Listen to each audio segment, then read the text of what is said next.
I'm glad to have you join us again on the live broadcast of the Senate screening of ministerial nominees. Yesterday, being Thursday, the 25th of July 2019, the Senate screened 14 nominees, added to the 10 nominees it had earlier screened on Wednesday, being 24th. And then, in total, the Senate has now screened 24 nominees, remaining 19. And today, the Senate, that's day 3 of the screening exercise. The Senate will continue with the screening exercise. Well, at the moment, the Senate has sworn in one of its members, Senator Benjamin Uwajimogu, representing Imo North Senatorial District. And any moment from now, the Senate will now commence the screening exercise in earnest. Now we'll take you straight to the red chamber to follow proceedings.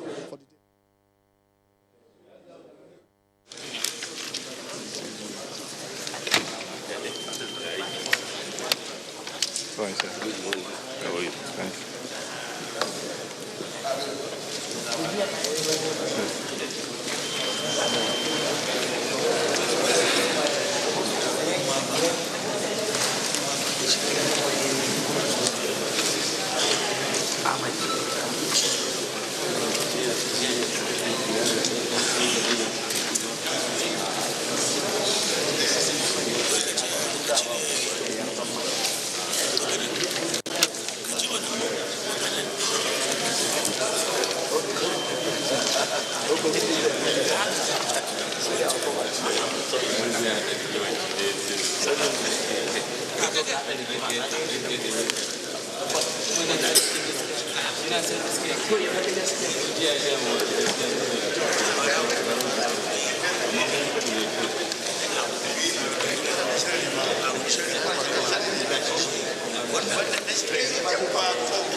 That was Senator Benjamin Uwajimogu, the APC candidate for Imo North Senatorial District.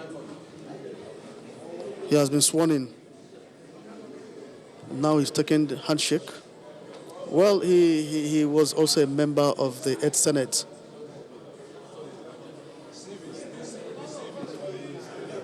Well, he wasn't among the people that were sworn in on the day of inauguration.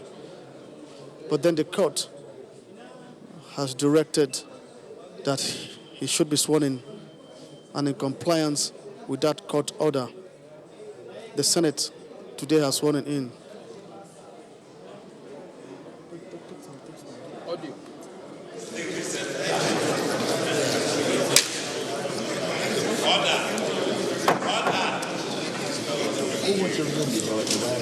Petitions.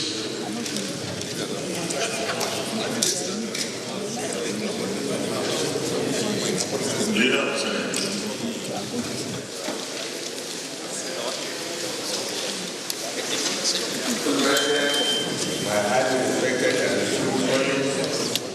The only order of the day is a motion requesting the Senate to resume the screening of persons listed on the order paper as ministers of government of the Federation of the Federal Republic of Nigeria in accordance with Section 147, subsection 2 of the 1999 Constitution as amended.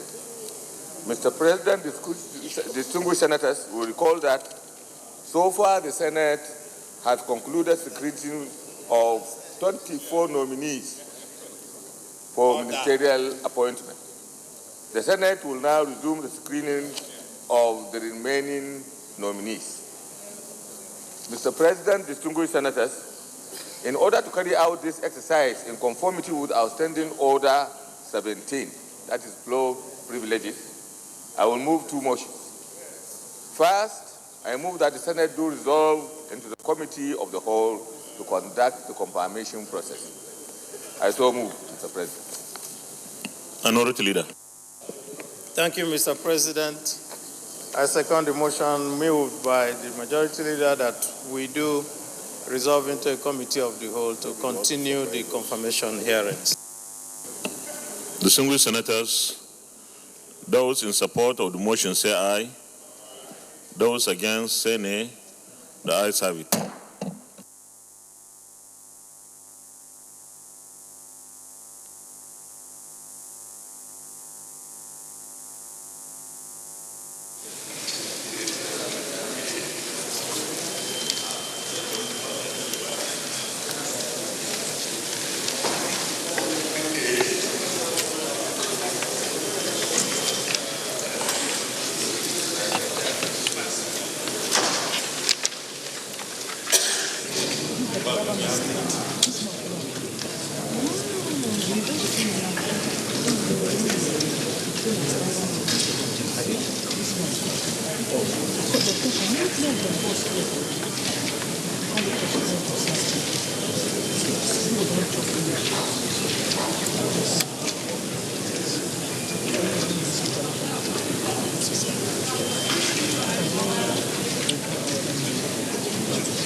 Senate has now resolved into Committee of the Whole to continue with the screening process.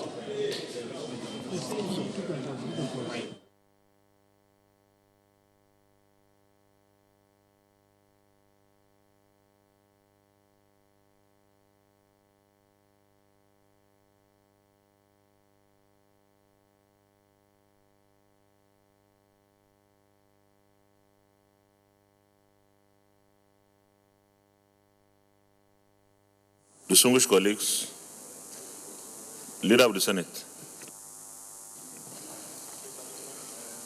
Mr. President, in the chair of the Committee of the Whole, my distinguished and highly respected colleagues, my second motion is to move that the Senate do admit the nominees, House of Representative members, non-serving senators, non-serving House of Representative members, and other government officials into the Senate in order to conduct the exercise. I so move, Mr. President.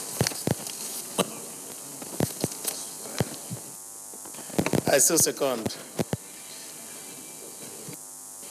Those in favor of the motion say aye. Those against say nay. The ayes have it. Senator Thomas.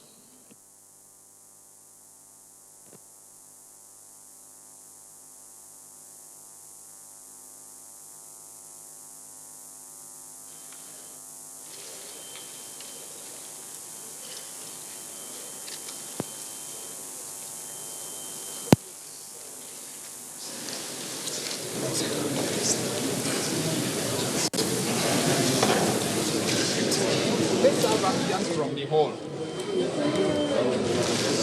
Now, the first nominee for screening today, Abubakar Malami, Senior Advocate of Nigeria and the immediate past Minister, Attorney General of the Federation and Minister of Justice. Born on the 17th of April 1967 in Birnin Kebbi, Kebbi State. Malami had his primary education at the Natural Primary School, Birnin Kebbi in Kebbi State, and his secondary education at the College of Arts and Arabic Studies, Sokoto. He proceeded to the prestigious Uthman Dan Fodio University, Sokoto, in 1991. Upon his call to the Nigerian Bar in 1992, Abubakar Malami did not waste time in acquainting himself with the profession, as was evidenced in the manners in which he was always engrossed in legal research with a view to rendering legal services to his clients. It's now mounted the podium for its own screening session.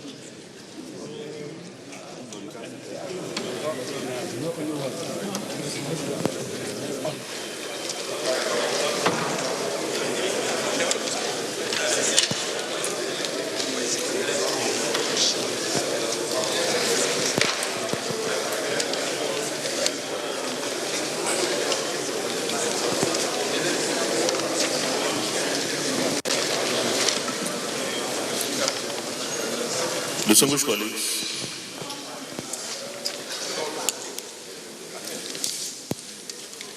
we are set to resume the screening exercise of the ministerial nominees this morning. And the nominee before the Senate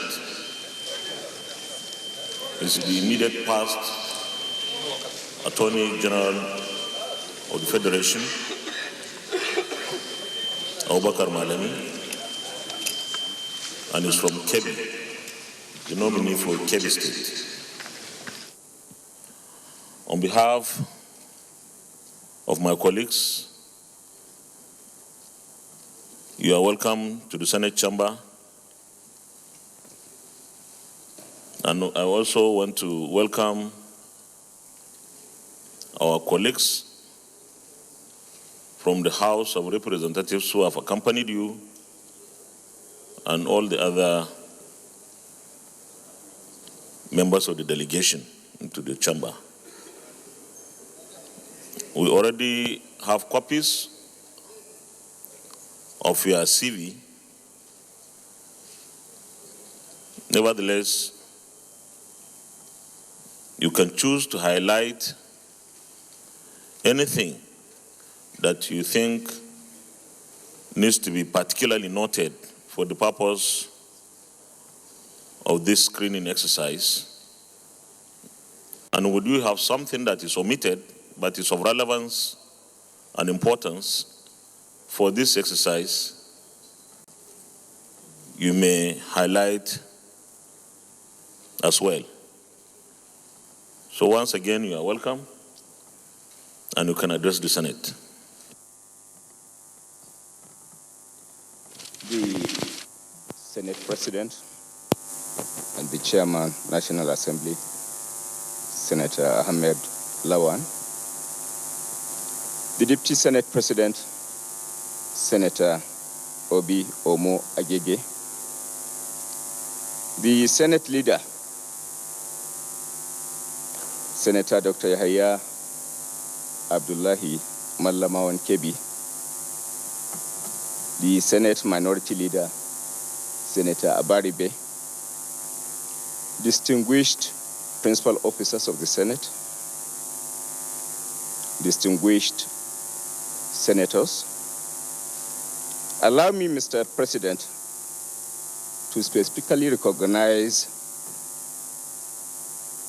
the distinguished senators from my state, with particular reference to Senator Muhammadu Adamu Aleru Garkuangwandu and Senator Bala Ibn Allah, having recognized the Senate leader, who indeed is equally a senator from Kebbi State, my home state. I would also like to take this opportunity, Mr. President, to recognize and acknowledge the presence this morning and the company of members of the House of Representatives from my state who have spared time to accompany me to this hallowed chamber. Mr. President, as rightly reflected on my CV, my name is Abubakar Malami, and Kebbi State is my state of origin. I am a family man, married with children. I started my primary education in Nasarawa Primary School, Birnin Kebbi, and I was indeed born in Birnin Kebbi of Kebbi State on the 17th day of April 1967. After my primary education in Nasarawa Primary School, I proceeded to College of Arts and Arabic Studies, Sokoto, as it then was, now known as Sheikh Muhammad Abubakar Gumi, Sheikh Abubakar Gumi Memorial College. After passing out from College of Arts and Arabic Studies, I had a 3-year diploma program in Common Law and Islamic Sharia with College of Legal and Islamic Studies, Sokoto. In 1987, I passed out. After the diploma program, I proceeded to Usman Danfodio University, Sokoto, where I have had a combined honors degree program in Sharia and Common Law. I was called to the Nigerian bar. After my university in 1991, I proceeded to Nigeria Law School Lagos campus, which was the only campus then, and passed and was called to the Nigerian bar in 1992. After my service program, I had Masters in Public Administration in University of Maiduguri. I have had a life as a legal practitioner. I initiated an office in my homestead, Birnin Kebbi, by name A.A. Malami and Co. before I eventually collapsed the practice and headed a law office of K.T. Turaki and Co., a former minister in the federal cabinet, Minister for Special Duties, Kabiru Tanimu Turaki, SAN. I headed the office for a period of around 9 to 10 years before I eventually established my practice. I have had a life as well as a lecturer. I lectured at a point in Usman Danfodio University, Sokoto. I was at a point in my state, a state council, and equally was at a point a magistrate.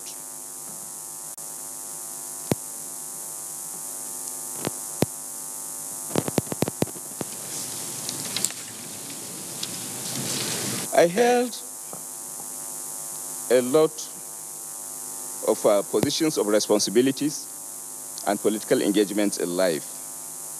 At a point, sometimes in 2014, I was a member of the Constitution Subcommittee of the APC. I was at a point chairman All Progressive Congress APC Kano State Congress Appeal Committee, precisely in May 2014. I was a member of Kebbi State Committee on National Conference convened by the federal government in 2013. I was a member of APC Electoral Committee for Anambra State Gubernatorial Election 2013. I was a member National Convention and Congress Committee 2013. A member merger committees between the CPC, ACN, ANPP towards the formation of what we today know as All Progressive Congress. I was at a point the National Legal Advisor of Congress for Progressive Change and the chairman legal team of the CPC Presidential Campaign Organization in 2011.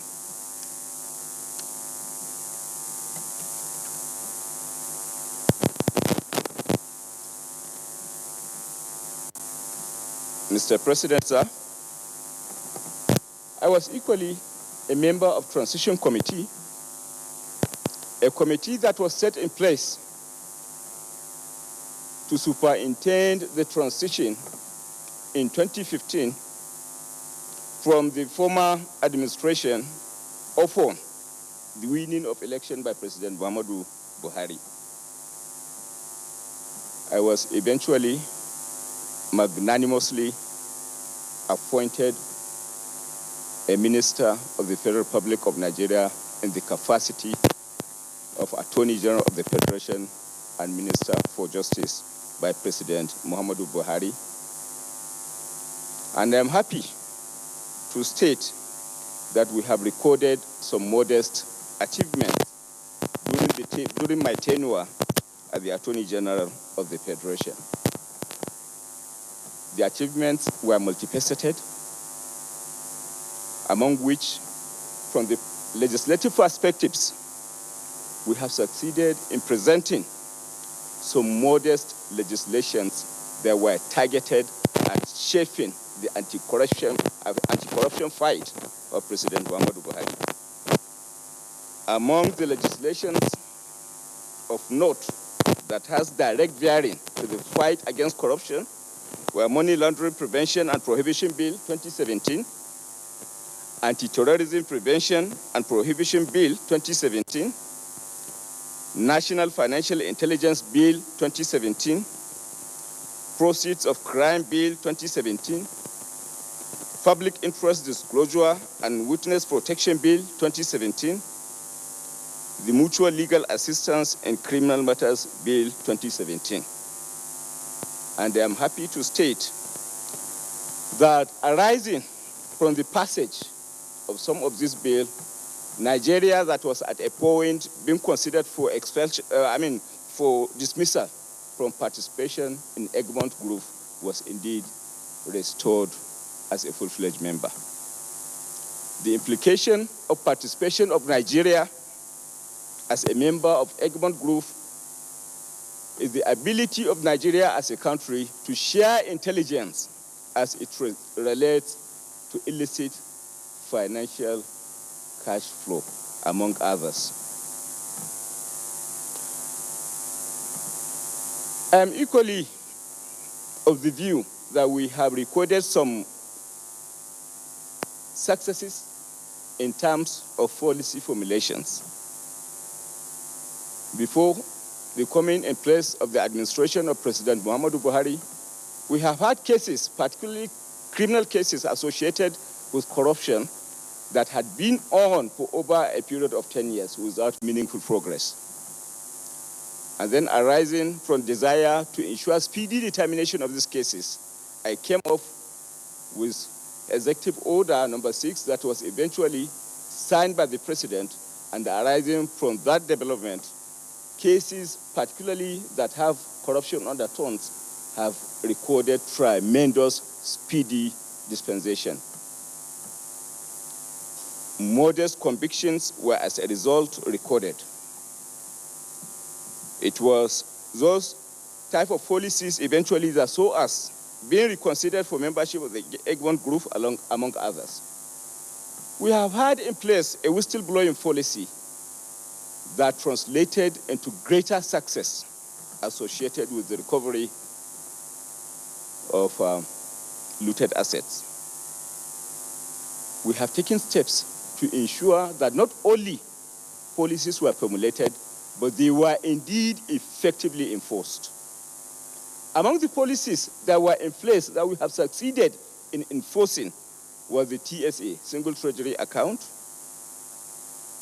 Integrated Platform for Personnel Information System, which eventually translated to a massive discovery of ghost workers.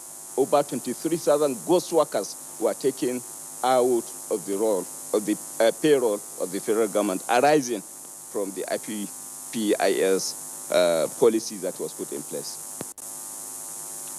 We have created a situation of greater visibility of financial dealings of Nigerians through the enforcement of the bank's verification number. So, arising from that, application of Executive Order number 6 became effectively in place. Accounts of individuals standing corruption charges could visibly be seen, and we have taken steps in ensuring that they were blocked for the purpose of ensuring at the end of the day that the funds that are in contention relating to corruption cases are not utilized by people standing trials so as not to jeopardize investigation, and eventually, if convictions are obtained, to ensure the forfeiture of the associated assets. At the international forum, we have equally joined Open Government Partnership, and that is out of conviction of President Muhammadu Buhari that we should not only be seen as fighting corruption, but we should be seen to be transparent and open, both locally and internationally. I am happy to report that arising from my initiative, the Nigerian government has indeed enrolled as a member of Open Government Partnership internationally, which allows us an opportunity to embark, accommodate, and operate transparent and open government. We have given effect to Administration of Criminal Justice Act by way of policy, which has as well translated into the speedy dispensation of justice with greater efficiency and transparency in the administration of justice. In terms of the fight against terrorism, I am happy to state that we have succeeded within the time I was accorded an opportunity to be the Attorney General of the Federation to conclude 63 terrorism cases and secured 59 convictions out of the 63 terrorism cases that were handled. We have taken cost-effective measures in terms of administration of justice. And I'm happy to report that we have succeeded in saving the federal government of Nigeria 145 billion naira through the defense of cases relating to claims against the federal government. In terms of dollars, we have equally succeeded in saving the federal government $5 billion within a period of 3 years through successful defense of cases associated with such claims. In terms of civil prosecution of cases, I'm equally happy to report that we have succeeded in prosecuting over 1,141 cases. And then, through the cost-effective mechanisms that were put in place, only 2 of those cases were farmed out. The cases were locally prosecuted by lawyers in the chambers of the Attorney General of the Federation.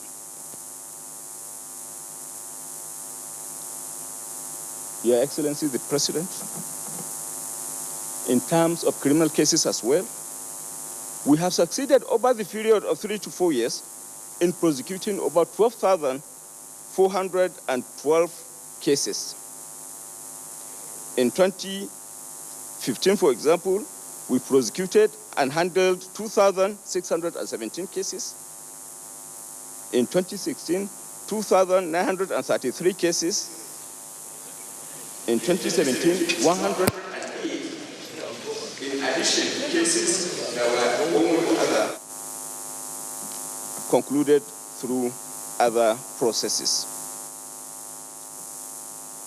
By way of recovery of public funds, Your Excellency, the President of the Senate, distinguished members,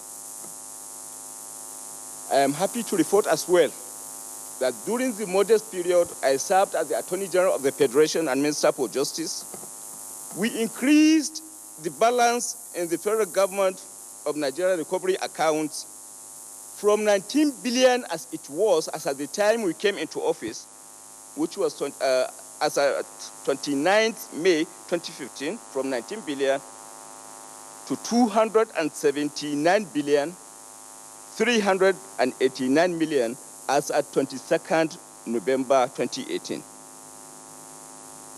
Mr. President, that translates to 1,329% increase in recoveries.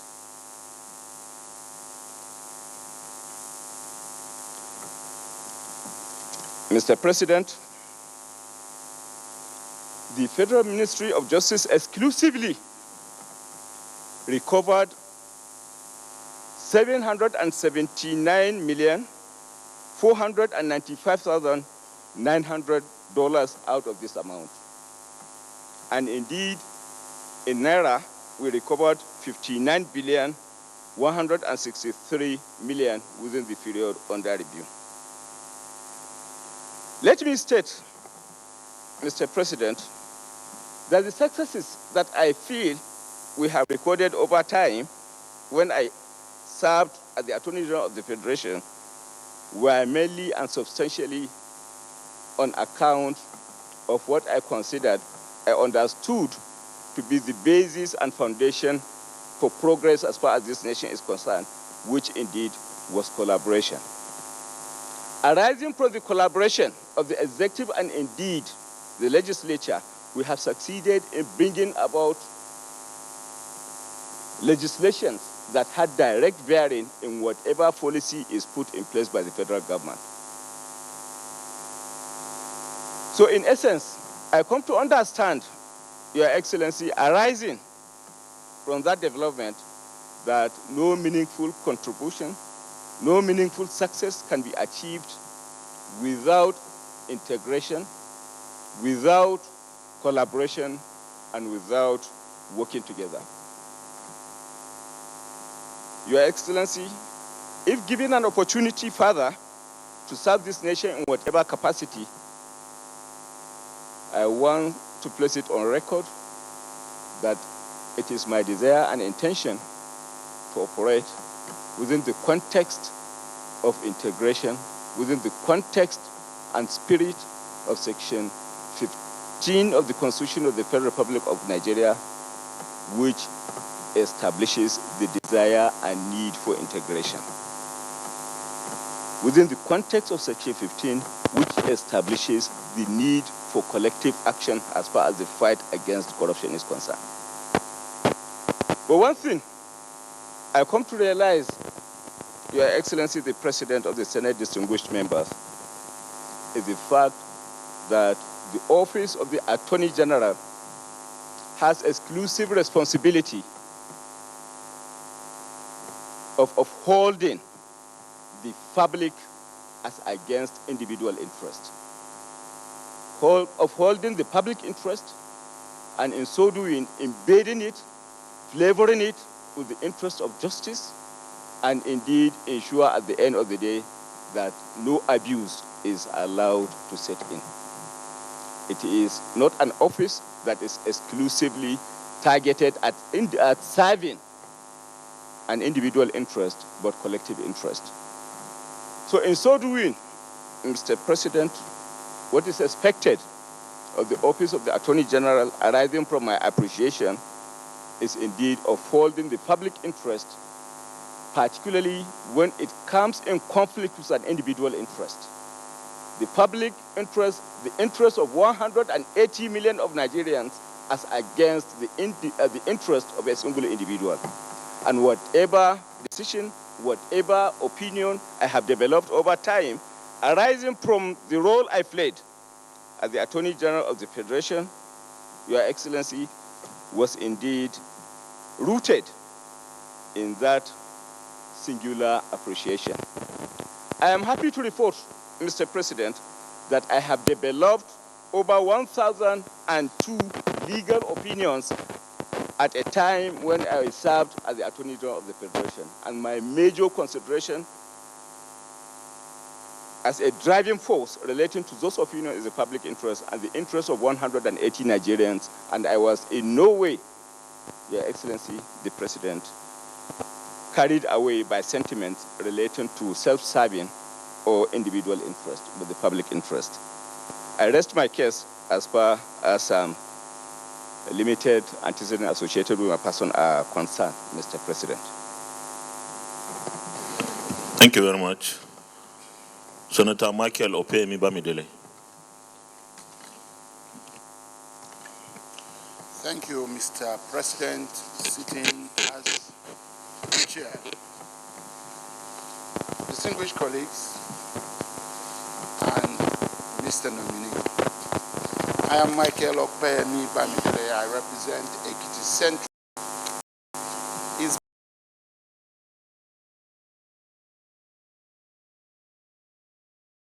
For what more interaction between the two arms of government. Office is very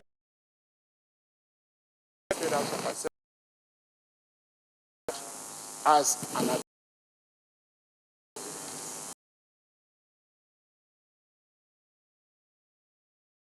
in the course